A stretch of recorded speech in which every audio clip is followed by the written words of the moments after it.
আজকে ইফতারের জন্য বানাবো বিফ বার্গার সাথে grill chicken wings. Grill chicken উইংসের জন্য উইংসগুলো আগে থেকে ম্যারিনেট করা ছিল।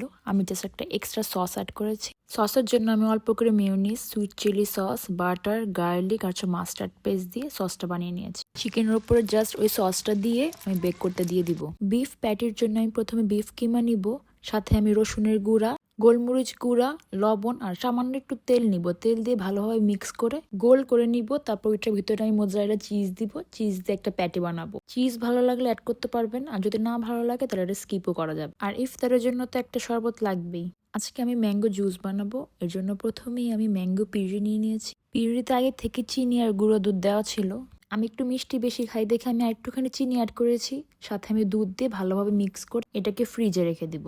বার্গার সসের জন্য প্রথমে আমি মেয়োনিজ নিব, সাথে টমেটো সস, গার্লিক পাউডার, একটু গোলমরিচ গুঁড়া, মাস্টার্ড পেস্ট আর একটু মধু নিব।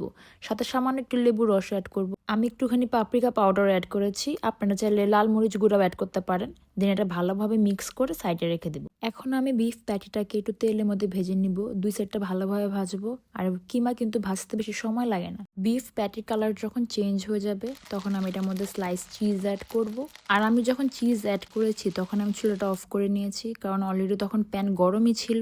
এই জন্য ওই হিটের মধ্যেই চিজটা মেল্ট হয়ে যাবে। আমি এরকম মেল্টেড চিজ পছন্দ করে দেখে আমি প্যাটির মধ্যে আগে চিজ দিয়ে দিয়েছি। বাট আপনাদের কাছে যদি এরকম ভালো না লাগে তাহলে আপনারা চিজটা পরে অ্যাড করতে পারবেন। বানটাকে আমি একটুখানি টোস্ট করে নিয়েছি ওই প্যানটাতেই। দেন আমি বানটার মধ্যে ওই সসটা দিব যেটা আমি বানিয়েছি। তারপরে বিফ প্যাটি, আবার সস, তারপর বান। আমি বার্গারের মধ্যে টমেটো, পেঁয়াজ এগুলো পছন্দ করি না, তাই আমি এখানে অ্যাড করিনি। বাট আপনারা কেউ চাইলে অ্যাড করতে পারবেন। বার্গারটাকে আমি অ্যালুমিনিয়াম ফয়েল দিয়ে ভালোভাবে র্যাপ করে রেখে দিয়েছি যেন অনেকক্ষণ গরম থাকে। এখন চিকেন উইংসটা আমি ওভেন থেকে বের করে আবার ওই সসটা অ্যাড করেছি ওটার উপরে অ্যাড করে দেন আবার বেক করতে দিয়েছি। উইংস পুরোপুরি বেক করতে 35 থেকে 40 মিনিটস লেগেছে। এর মাঝখানে আমি বের করে ওটাকে সস অ্যাড করে আবার বেক করতে দিয়েছিলাম। আপনাদের কাছে কেমন লেগেছে আজকের ভিডিও আমাকে অবশ্যই জানাবেন। আর ভালো লাগলে অবশ্যই লাইক, কমেন্ট অ্যান্ড শেয়ার করবেন।